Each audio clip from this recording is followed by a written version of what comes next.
Es una bendición estar acá juntos y poder escuchar la palabra del Señor. Es un privilegio para mí poder compartirla y es un privilegio para todos poder estar frente a la palabra del Señor.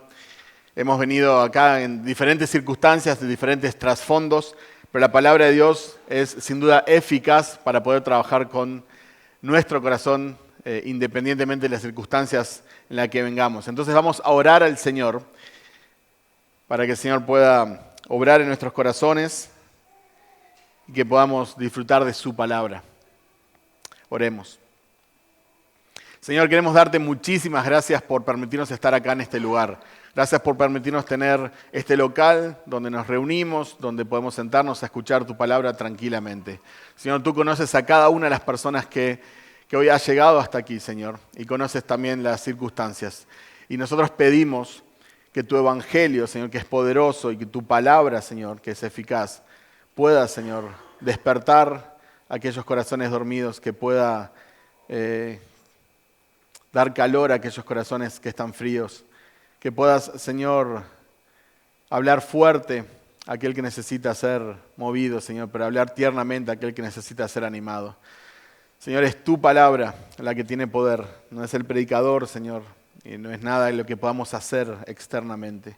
Nosotros pedimos que tu Espíritu Santo pueda hablar a nuestros corazones profundamente, intensamente, Señor, y que nos ayudes a responder a ti, a responder en obediencia, a responder en adoración, que no sea un domingo más, una prédica más, Señor, que sea un mensaje que pueda calar hondo en nuestros corazones.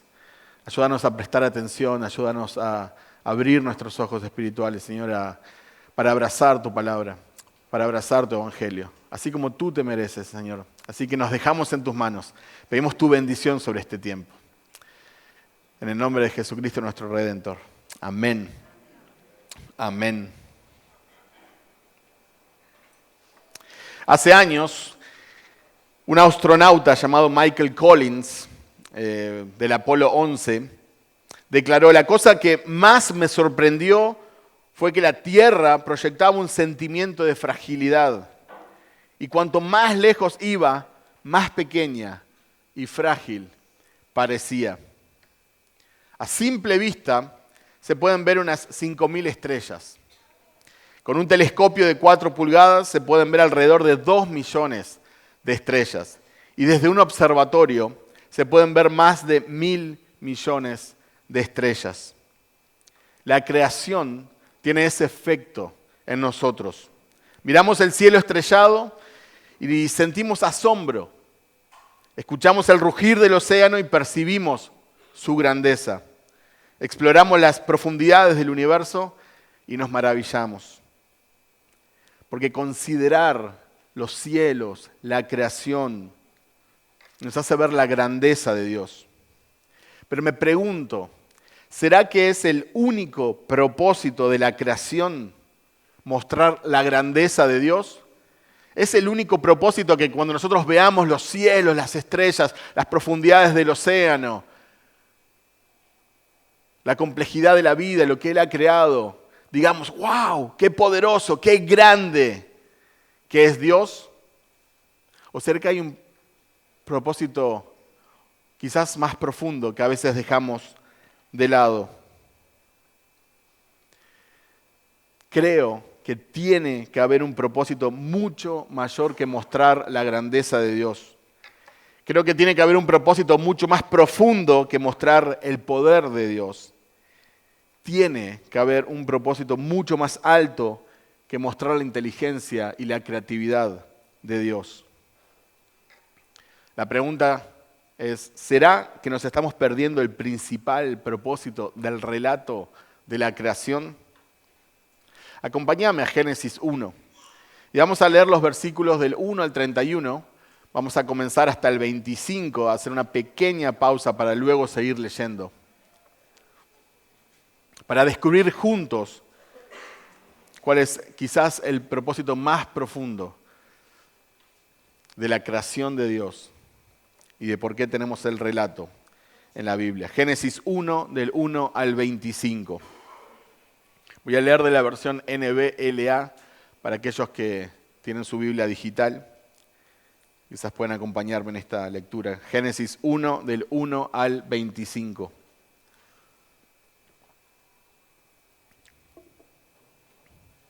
En el principio, Dios creó los cielos y la tierra.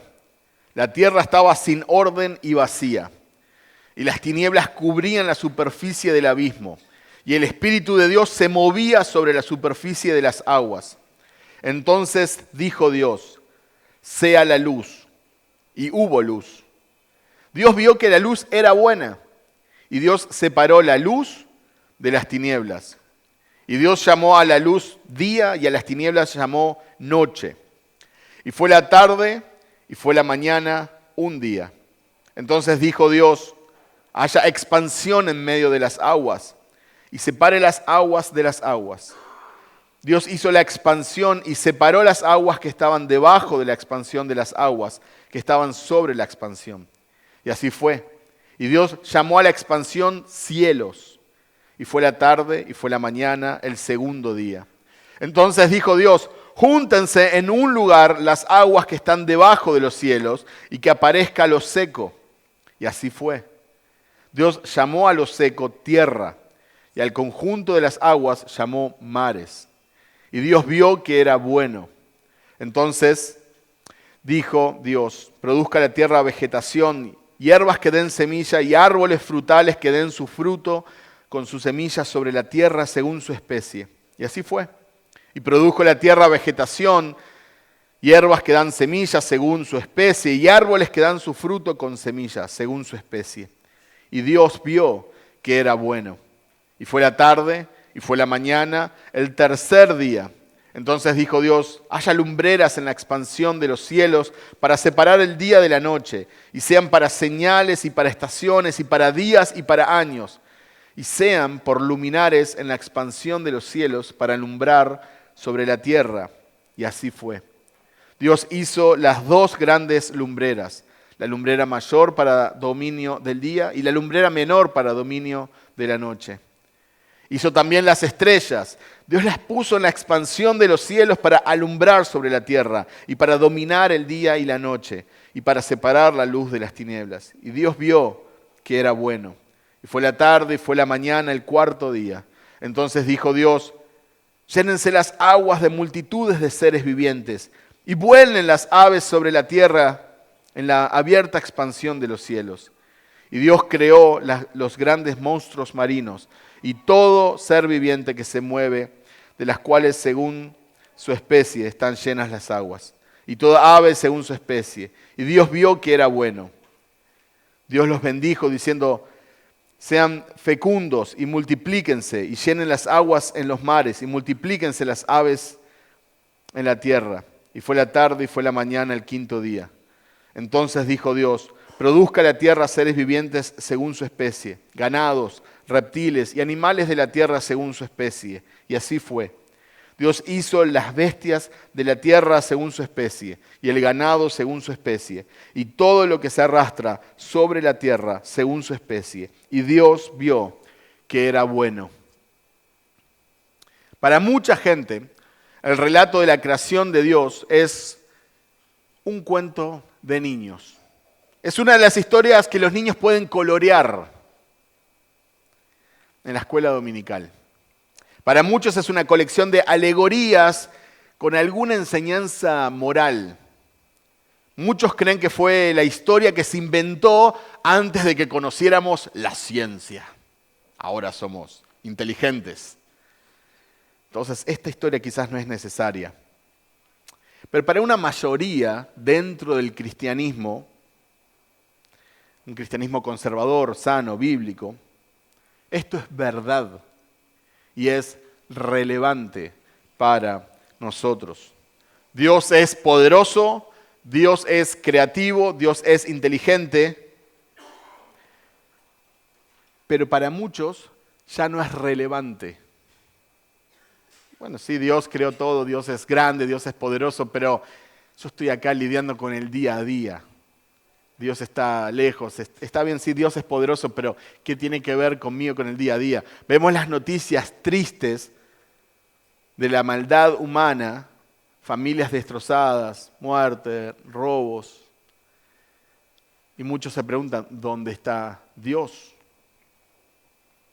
Pero continuando con el relato, por primera vez en este relato, veremos que Dios crea algo diferente.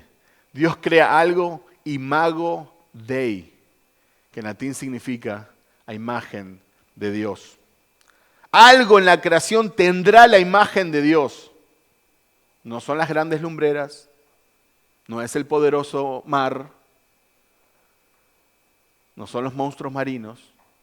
Algo de lo creado será hecho a su imagen, la imagen misma del Creador. El Creador que hizo el universo también va a diseñar tu vida con propósito. Acompáñenme ahora los versículos 26 al 31. Y dijo Dios, hagamos al hombre a nuestra imagen, conforme a nuestra semejanza, y ejerza dominio sobre los peces del mar, sobre las aves del cielo, y sobre los ganados, sobre toda la tierra, y sobre todo reptil que se arrastra sobre la tierra. Dios creó al hombre a imagen suya, a imagen de Dios lo creó. Varón y hembra los creó. Dios los bendijo y les dijo, sean fecundos y multiplíquense, llenen la tierra y sométanla. Ejerzan dominio sobre los peces del mar, sobre las aves del cielo y sobre todo ser viviente que se mueve sobre la tierra. También les dijo Dios, miren, yo les he dado a ustedes toda planta que da semilla que hay en la superficie de toda la tierra, y todo árbol que tiene fruto que da semilla. Esto les servirá de alimento, y a todo animal de la tierra, a toda ave de los cielos, y a todo lo que se mueve sobre la tierra y que tiene vida, les he dado toda planta verde para alimento. Y así fue. Dios vio todo lo que había hecho, y era bueno en gran manera. Y fue la tarde, y fue la mañana, el sexto día. Moisés escribió Génesis en primera instancia para los israelitas después del Éxodo. Los israelitas habían vivido por siglos en Egipto, donde los relatos de la creación estaban dominados por mitologías politeístas. Muchas culturas antiguas creían que la creación era el resultado de conflictos entre dioses. Pero Génesis 1 contrasta esto al presentar a un solo Dios que crea soberanamente por el poder de su palabra. Muchos creían que el sol, la luna, el mar eran dioses. Pero la Biblia enseña que toda la naturaleza está bajo el dominio de Dios y que no debe ser adorada. Ahora, tiene una estructura este relato que al estudiarla nos puede revelar algunos datos interesantes. Vemos que hay como una introducción, los versículos 1 y 2, donde la creación de todo sale de la nada. Dios crea los cielos y la tierra. Vemos que la tierra está desordenada y vacía, pero que el Espíritu de Dios se mueve sobre las aguas. Luego tenemos los 6 días de creación.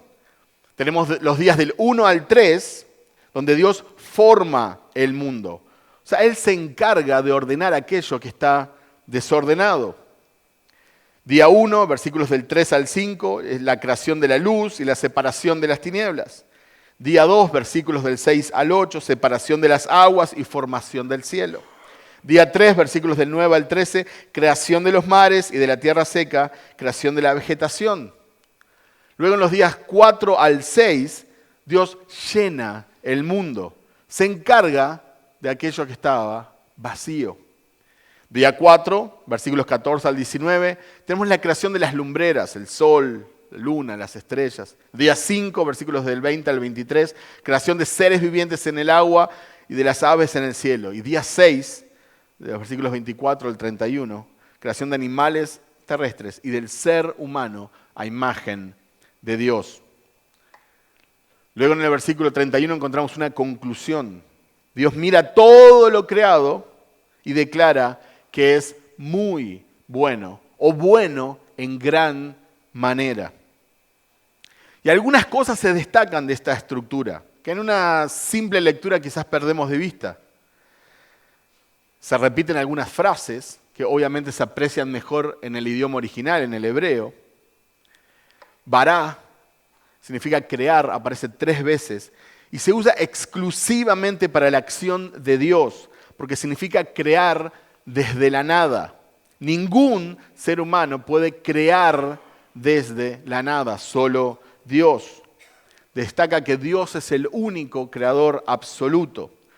Luego tenemos Elohim, 35 veces en este capítulo. Significa Dios. El uso repetitivo refuerza que toda la creación está centrada en Él. Es por Él y es para Él. Luego tenemos Wayomer, y dijo. Aparece 10 veces. Cada día de la creación comienza con esta expresión. Muestra que la creación sucede por el poder y la soberanía de la palabra de Dios. Wayar, y vio Dios que era bueno. 7 veces, más una vez que dice muy bueno. Enfatiza que todo lo que Dios hace está motivado por su bondad y que es precisamente bueno. Luego vemos que hay una relación simétrica entre los días de la creación. Los días están claramente segmentados. Hay un contraste entre lo desordenado y vacío, los versículos 1 y 2, y lo que Dios hace en los 6 días. En los días del 1 al 3 se forma el mundo y en los días del 4 al 6 se llena. Y hay una relación entre el día 1 y el 4, entre el 2 y el 5, y entre el 3 y el 6. Esta simetría refuerza el orden intencional de Dios en la creación. Y existe un desarrollo en complejidad. Cada día introduce elementos más complejos y culmina con la creación del ser humano, nada más y nada menos que a imagen y semejanza de este poderoso creador. Y no debemos de pasar por alto que este poderoso creador provee de alimentos y de todo lo necesario al ser humano. Incluso sabemos que este varón y hembra los creó es porque vio Dios que no es bueno que el hombre esté solo y le creó ayuda idónea. Entonces Dios proveyó para sus necesidades físicas y para sus necesidades emocionales. El relato se cierra con una evaluación divina. Dios vio que era bueno. Termina con un bueno en gran manera. Y con eso termina su obra. En los próximos versículos, en el capítulo 2, tenemos el 7º día, el día del descanso, el cual no voy a entrar en este momento, pero me quiero centrar en su creación. La pregunta es, ¿cuál es la verdad central de este pasaje? Nos acercamos, podemos encontrar un montón de datos, vemos la estructura, pero ¿cuál es la verdad central que sale de este pasaje? Esta verdad central tiene que ser el punto principal del sermón. Yo creo que la verdad central es que Dios, único y soberano, creó todo el universo por su palabra y para su gloria, estableciendo el fundamento de su autoridad sobre toda la creación y su propósito para la humanidad. Lo voy a repetir una vez más. El Dios único y soberano creó todo el universo por su palabra y para su gloria, estableciendo el fundamento de su autoridad sobre toda la creación y su propósito para la humanidad. Esta estructura nos permite ver ciertas cosas. Hay un orden y una intención de parte de Dios en la creación. No hay caos, no hay casualidad. Hay un diseño progresivo. La creación del ser humano, imagen de Dios, es el clímax del relato. Dios es soberano. Él habla y todo se hace sin oposición. Dios no pide permiso, Dios no pide disculpas y Dios no da explicaciones. De hecho, me encanta cómo comienza la escritura. En el principio Dios creó los cielos y la tierra. No te explica cómo es Dios, qué estaba pasando, porque hay un solo Dios. Dios no abandona su creación, De hecho, Él provee compañía, su espíritu se movía en las aguas y en ningún momento en el relato vemos que Él se va, que Él abandona. Provee alimentos, como vimos. Todo es bueno. Nos muestra su sabiduría y su bondad. Es una creación diseñada para reflejar su gloria. Todo este esquema resalta que la creación no es solo un acto de poder, sino un acto con un propósito que apunta a la gloria del Creador. En otras palabras, podemos decir que el Creador es poderoso, inteligente, creativo, soberano, bondadoso, proveedor y digno de toda gloria. Y algo más que vamos a descubrir en breve, si se quedan conmigo en los próximos minutos. Génesis 1:1 comienza diciendo: en el principio Dios creó los cielos y la tierra. No fue el Big Bang quien dio origen al universo, no fue el azar quien formó el mundo, no fue una evolución de millones de años, fue la voz del Creador, fue la palabra poderosa, autoritativa y soberana del Creador. Y solo este versículo, solo el primer versículo de la Escritura, ataca 7 falsas creencias, como mínimo. Ataca el ateísmo, que dice Dios no existe, en el principio Dios. Ataca el materialismo, que dice que solo existe la materia y que no hay mundo espiritual, en el principio Dios. Ataca el dualismo, que dice que hay 2 principios, un creador bueno y otro malo, que están en una eterna batalla, como jugando una pulseada. En el principio, Dios. Ataca el panteísmo, que dice que todo en la creación es Dios. Ataca la evolución, que dice que todo fue evolucionando por un cúmulo de accidentes. Ataca el politeísmo, que dice que hay muchos dioses. Ataca el humanismo, que dice que el hombre es el centro del universo. Y si leemos un versículo más, versículo 1-2, su espíritu se movía en la superficie. Ataca el deísmo, que dice que Dios creó el mundo y lo abandonó. Esa lamentablemente es la teología de muchos en las iglesias cristianas, una especie de fatalismo. Dios creó todo, si Dios es poderoso, pero se fue, Él dejó el mundo funcionando y que se dé como se tenga que dar. Si se matan, se matan, pero bueno, Él ya cumplió. Él está en el cielo, en su trono, y nosotros estamos acá un poco a la deriva de nuestras decisiones. Pero eso no es lo que enseña la Escritura.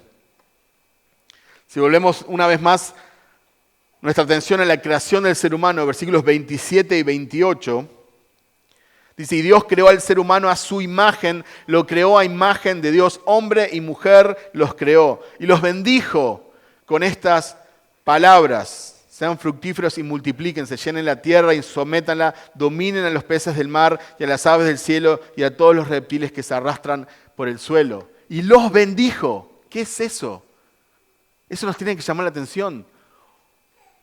Un creador, Dios, por definición Dios es único.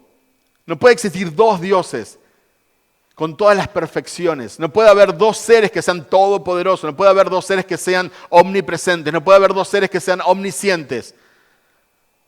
Por definición debe existir un solo Dios. Y este Dios, único, absoluto, poderoso, bendice a su criatura y provee para su criatura y le da dominio sobre su creación.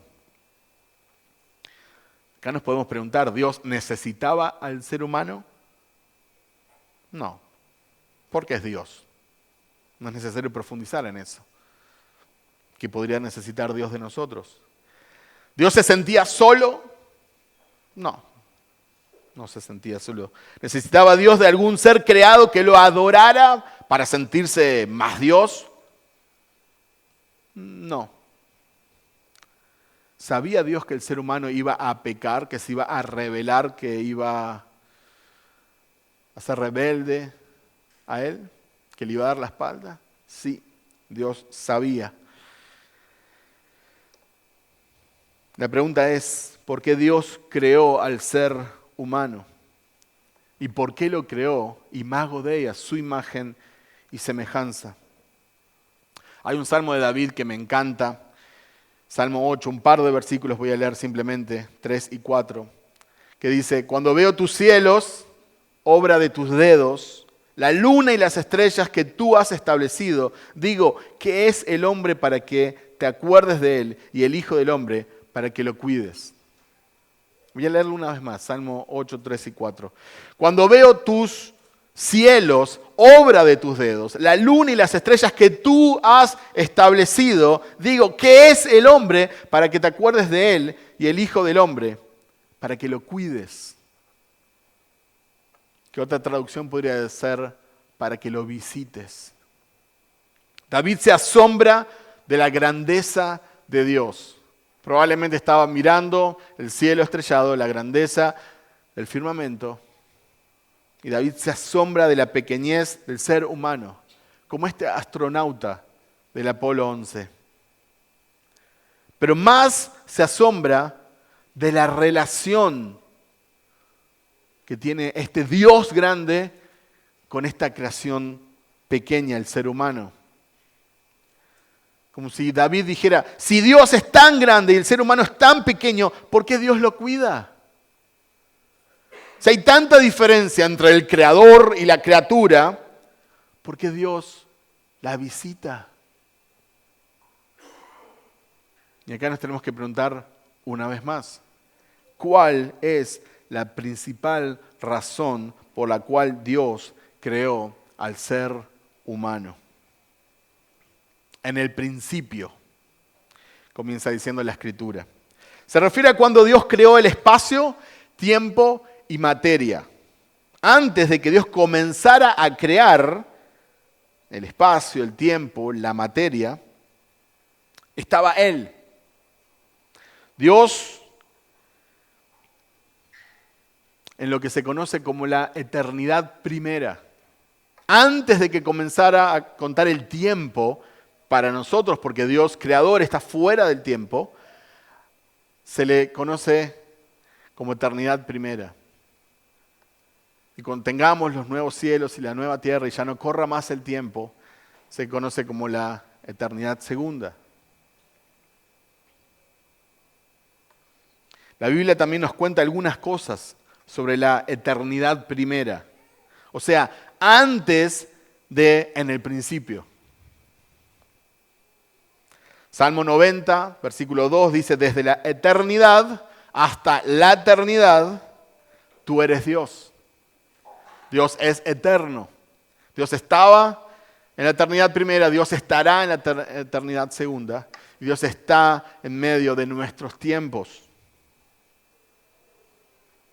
Quizás alguien se puede preguntar, ¿quién creó a Dios? Bueno, Dios no tiene principio ni fin. Si Dios hubiera sido creado, ¿quién creó al creador de Dios? Si Dios se hubiera formado solo, entonces de la nada habría salido todo. La eternidad de Dios definitivamente es un concepto que no entra en nuestras mentes finitas. Es un concepto que supera nuestra razón, pero no es irracional, es suprarracional. Que no entre en mi pequeña mente no significa que sea irracional. De hecho, la eternidad de Dios es la única explicación teológica, filosófica y racional posible. En otras palabras, se necesita más fe para ser ateo que para ser cristiano. Y tenemos otra expresión en la Biblia donde nos habla de en el principio. Está en Juan 1, del 1 al 3. Quizás muchos lo saben de memoria, me pueden acompañarse, sean Juan 1, del 1 al 3.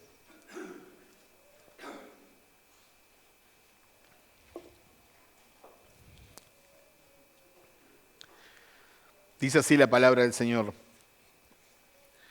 En el principio ya existía el Verbo. Y el Verbo estaba con Dios y el Verbo era Dios. Él estaba en el principio con Dios.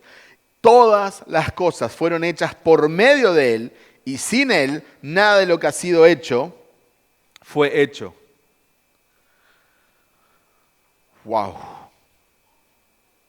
En el principio, cuando se empieza a crear espacio, tiempo y materia, cuando comienza la creación, ya estaba el Verbo. Así que el Verbo no fue creado.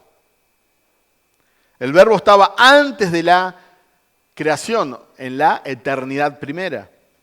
Cuando comenzó el tiempo, el Verbo estaba ahí.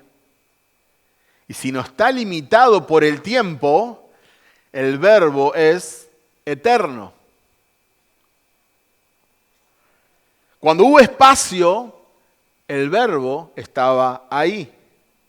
Y si no está limitado por el espacio, el Verbo es omnipresente. Cuando se creó la materia, el Verbo ya estaba ahí. Y si no está limitado por la materia, es sobrenatural.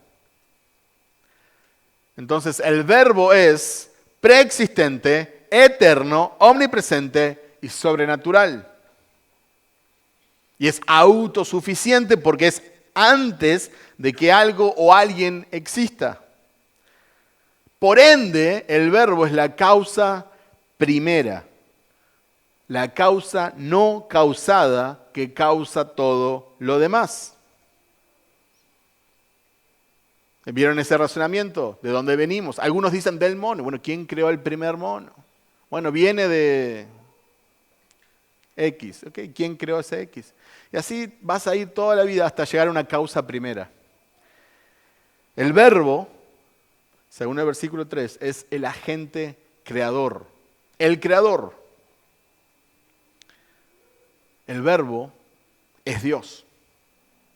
No tenemos otra posible conclusión. Pero también Juan nos dice que el Verbo estaba con Dios. Lo cual complica un poco las cosas. Entonces se pone bueno esto. La expresión en griego es prostonteon. Esta expresión en griego es mucho más rica que nuestra traducción en español. Prostonteon significa mucho más que la existencia del Verbo junto a Dios. W.R. Cook describe a dos seres personales, el uno frente al otro, enfrascados en un discurso inteligente. En la eternidad primera, antes del espacio, el tiempo y la materia. Prostonteon da a entender que el Verbo estaba cara a cara con Dios. El Verbo, desde toda la eternidad, estaba con Dios en comunión íntima y profunda.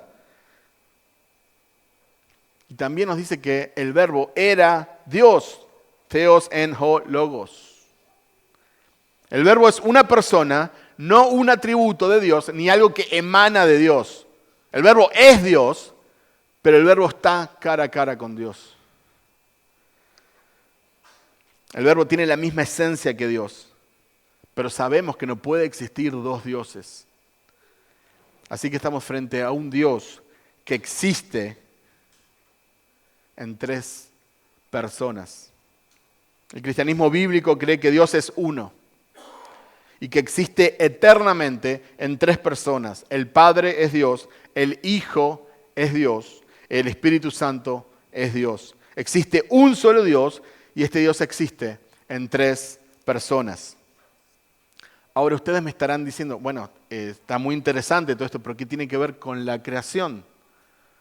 Bueno, el Dios que creó todas las cosas es un Dios trino. Y nosotros tenemos mucha más información de la que a veces nos damos cuenta respecto a la eternidad primera en la palabra de Dios. Y quizás esa información que tenemos nos puede revelar un poco más del propósito de Dios en la creación. Acompáñenme por un segundo a Hebreos 13:20. Hebreos 13, 13:20.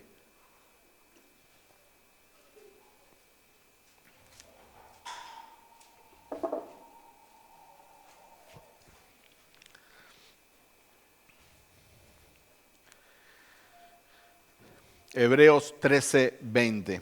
La palabra de Dios dice así: Ahora bien, que el Dios de paz, que resucitó de entre los muertos a Jesús nuestro Señor, el gran pastor de las ovejas, mediante la sangre del pacto eterno, os haga aptos en toda obra buena para hacer su voluntad, obrando Él en nosotros lo que es agradable delante de Él por medio de Jesucristo, a quien sea la gloria por los siglos de los siglos.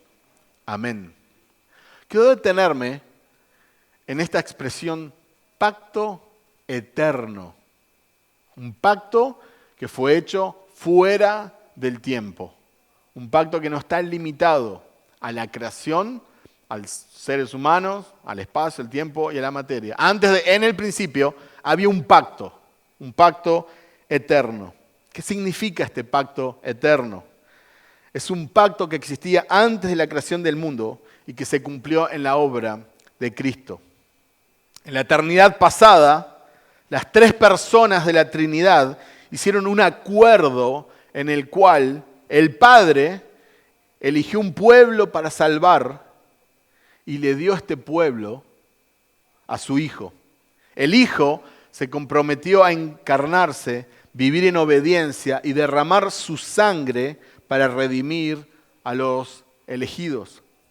Y el Espíritu Santo se comprometió a aplicar esta obra redentora de Cristo, regenerando y santificando a los elegidos. Spurgeon comenta sobre este pacto eterno. En la eternidad un consejo divino se llevó a cabo. El Padre decretó nuestra salvación y el Hijo se comprometió a obtenerla con su sangre y el Espíritu Santo a aplicarla. Este es el pacto eterno del cual nuestra salvación depende. Entonces, en el principio creó Dios y ver todos los detalles de todo lo que creó, vemos en la eternidad primera que había un pacto eterno que tenía que ver con personas que aún no habían sido creadas. Efesios 1, del 4 al 6, dice: porque Dios nos escogió en Cristo antes de la fundación del mundo. Porque Dios nos escogió en Cristo antes de la fundación del mundo para que fuéramos santos y sin mancha delante de Él. En amor nos predestinó para adopción como hijos para sí mediante Jesucristo, conforme a la buena intención de su voluntad, para alabanza de la gloria de su gracia que gratuitamente ha impartido sobre nosotros en el amado. Podríamos decir en su Hijo amado. Entonces ahora esto arroja un poco más de luz. Dios nos escogió antes de la fundación del mundo, nos escogió en Cristo, nos escogió en el Verbo, antes de la fundación del mundo, para que fuésemos santos, apartados, sin mancha delante de Él. Y en amor, no se pierdan de estas dos palabritas, en amor nos predestinó para adopción como hijos, para sí mediante Jesucristo, conforme a la buena intención de su voluntad, para alabanza de la gloria de su gracia, que gratuitamente ha impartido sobre nosotros en el amado. Antes de la fundación del mundo, desde antes que se creara el tiempo, en la eternidad primera, el Hijo estaba cara a cara con el Padre. Dios decidió tener comunión con nosotros antes de que algo fuera creado, incluso antes de que nosotros seamos creados. Antes de la creación, Dios ya había planeado la redención en Cristo. Y como han dicho muchos teólogos, antes de que Dios diga, sea la luz, Dios dijo, sea la cruz. Segunda Timoteo 1:9 dice, nos salvó y nos llamó con un llamamiento santo, no según nuestras obras, sino según su propósito y según la gracia que nos fue dada en Cristo Jesús desde la eternidad. ¿Cuándo nos fue dada la gracia en Cristo Jesús? Desde la eternidad primera. Tito 1:2. En la esperanza de la vida eterna, la cual Dios, que no miente, prometió desde tiempos eternos. Dios tenía un plan de salvación desde la eternidad primera. No fue la reacción al pecado. Me desobedecieron, ¿y ahora qué hacemos? Bueno, matamos un par de animales, les cubrimos ahora la vergüenza ocasionalmente y luego vemos que, voy a mandar a mi hijo a la tierra. ¿No es esto lo que vemos en las Escrituras? Queridos hermanos, Génesis 1 no es solo un relato sobre el origen del mundo. Es una proclamación teológica del carácter de Dios y sobre la centralidad de Cristo, sobre el propósito de la humanidad. El mundo no es un accidente. Fue creado con orden, intención, para la gloria de su Creador. Y si no me creen, acompáñenme a Juan 17, del 3 al 10. Mientras busca, les comparto lo difícil que fue dejar versículos de lado, porque podríamos hablar tanto de esto y tanta información. Juan 17, del 3 al 10.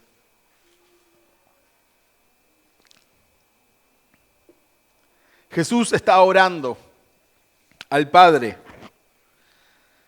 Y esta es la vida eterna, que te conozcan a ti, el único Dios verdadero, y a Jesucristo a quien has enviado. Yo te glorifiqué en la tierra, habiendo terminado la obra que me diste que hiciera.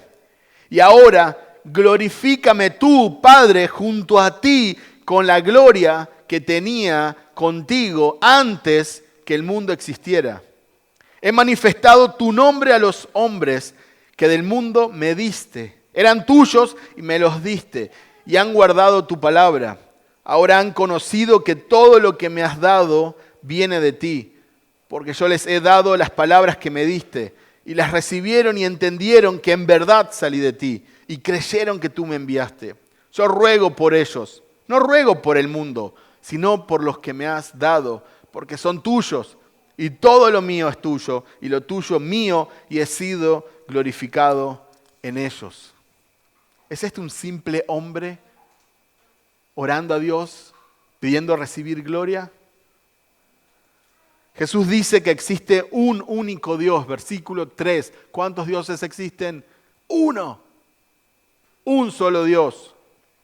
Sin embargo, la vida eterna es para conocer tanto al Padre como al Hijo. El Hijo le da gloria al Padre, versículo 4. Y el Hijo espera recibir la gloria que tenía antes del principio, versículo 5. Cuando nosotros ya leímos en Juan 1:1 que estaba cara a cara con el Padre, hablando en una relación perfecta. Todo lo del Padre es de Él y todo lo de Él es del Padre, versículo 10. Yo he sido glorificado en ellos, Él acepta la gloria. Y nos habla de la misión de Jesús en esta tierra. Dar a conocer a Dios a aquellos que el Padre le ha dado. ¿Le ha dado Dios a Jesús todas las personas? Versículo 6. No. Dios escogió a cierto número de personas y se las dio al Hijo. Esto habla de su inmensa gracia, de su inmensa misericordia. Jesús ni siquiera ora por aquellos que el Padre no le dio. Versículo 9. ¿Difícil de digerir? Claro que sí. Pero que esto nos invite a profundizar en las Escrituras, no a leerlas superficialmente. Y hacer el debate teológico que quieras hacer, Pero cuando termines, cae de rodillas y agradece la gracia, la bondad, el amor, la misericordia de este Dios, Creador todopoderoso, que desde antes de la eternidad te escogió para que seas su hijo y tengas una relación personal con Él. Génesis 1 establece a Dios como el Creador soberano y el Redentor de nuestras almas. El Evangelio no comienza con la cruz, sino en la eternidad, con Cristo creando todo para su gloria. La humanidad fue creada a imagen de Dios, pero el pecado distorsionó esa imagen. Y eso lo vamos a ver el próximo domingo, Dios mediante, cuando nos acerquemos a Génesis 3. Pero el Evangelio proclama que en Cristo, llamado el último Adán, esa imagen es restaurada. Así como Dios dijo, sea la luz, Cristo es la luz del mundo. Pero lo que es más increíble aún es que Dios ilumina nuestros corazones en tinieblas. En 2 Corintios 4:6 dice, pues Dios que dijo, de las tinieblas resplandecerá la luz, es el que ha resplandecido en nuestros corazones para iluminación del conocimiento de la gloria de Dios en el rostro de Cristo. Nos acercamos a Génesis 1, vemos el relato de la creación y vemos el poder y la soberanía y la autoridad de este Dios que con su palabra dice, sea la luz y se disipan las tinieblas. Y Pablo nos dice en 2 Corintios que ese mismo poder fue el que obró en nuestros corazones cuando Dios dijo, sea la luz, para que nosotros podamos ver la gloria de Cristo, cuán glorioso es Cristo, para que voluntariamente podamos correr a Él, abrazar el Evangelio, creer el Evangelio, postrarnos a Él en obediencia, en adoración, porque definitivamente estábamos en tinieblas. El propósito de Génesis no es solo mostrarnos la grandeza de Dios.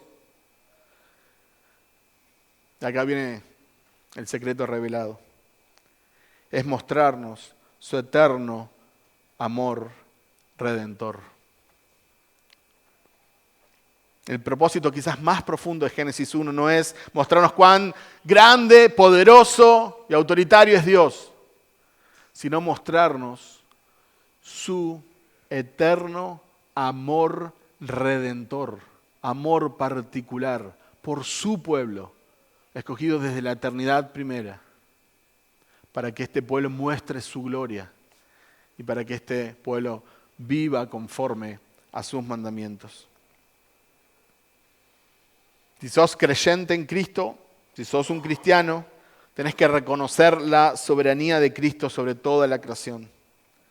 Y debemos de vivir en humildad, sabiendo que todo lo que existe fue creado para Cristo y por Cristo. Debemos de rendirnos completamente a su autoridad en todas las áreas de nuestra vida. En otras palabras, dejemos de pelear con el Creador.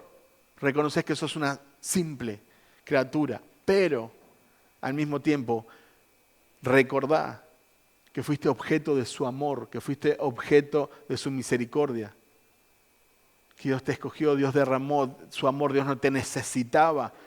Es por el puro afecto de su voluntad que dijo, sos mío. Y no solo te vas a quedar en esta línea de tiempo, vas a estar en la eternidad próxima conmigo. ¡Cuánto amor! Y si no sos creyente, si no sos cristiano, si no has entregado tu vida a Cristo, si no te has arrepentido de tus pecados, si no crees que Cristo es el Redentor, el Salvador, es hora de arrepentirte y poner tu fe en Él, creer en el Evangelio. La creación misma habla de Cristo, de cuán glorioso es Él. Y fuera de Él no tenemos esperanza. Entonces, deja de lado tu pecado y corre a Él. Abandonate en sus brazos. Él te puede salvar, Él te puede limpiar. Génesis nos ayuda a ver al Creador con manos de carpintero. El Creador que vino del cielo a la cruz, del trono del Padre al vientre de una madre, de la gloria al madero, de estar cara a cara con el Padre a recibir burlas y una muerte vergonzosa, de crear todo en el universo a estar en una tumba.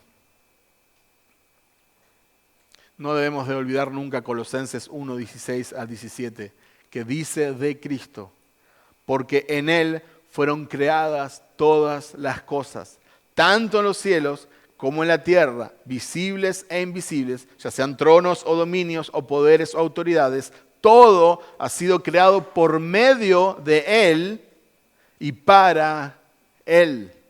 Y Él es antes de todas las cosas y en Él todas las cosas permanecen. Entender que Jesús es el creador de todo nos ayuda a entender su amor. Jesús creó a Judas, quien lo iba a traicionar.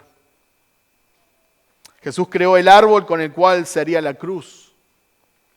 Jesús proveyó el oxígeno que respiraba el hombre que clavó los clavos en Jesús. Jesús hacía bombear el corazón de quienes gritaban, ¡crucifíquenlo! Jesús proveyó comida, abrigo y salud a quienes eligieron a Barrabás en lugar de Jesús. Hermanos, podemos ir al taller del carpintero. Él no solo tiene manos grandes para crear constelaciones y planetas. Él no solo tiene manos poderosas para crear galaxias y el espacio sideral.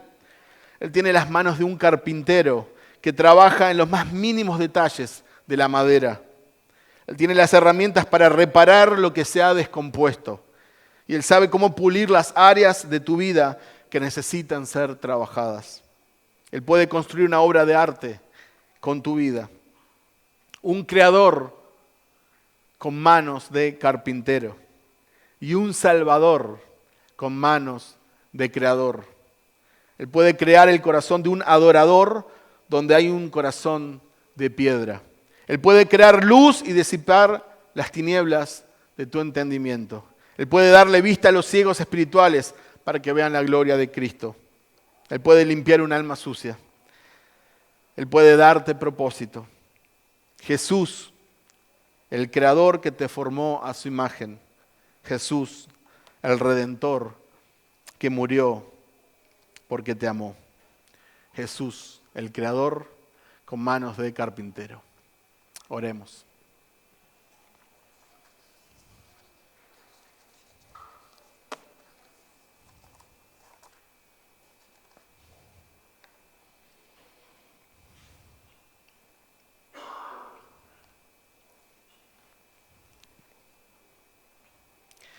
Señor, nosotros estamos asombrados de tu amor, de tu sabiduría, de tu poder.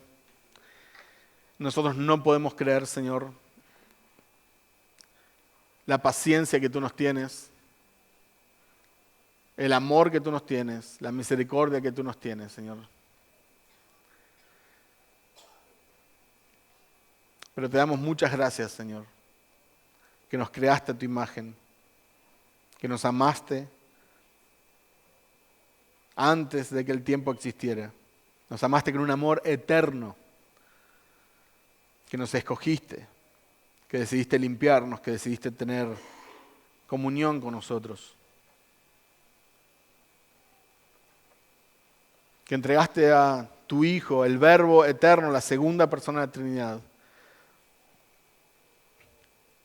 para que hecho carne muriera en la cruz, una muerte vergonzosa, Señor.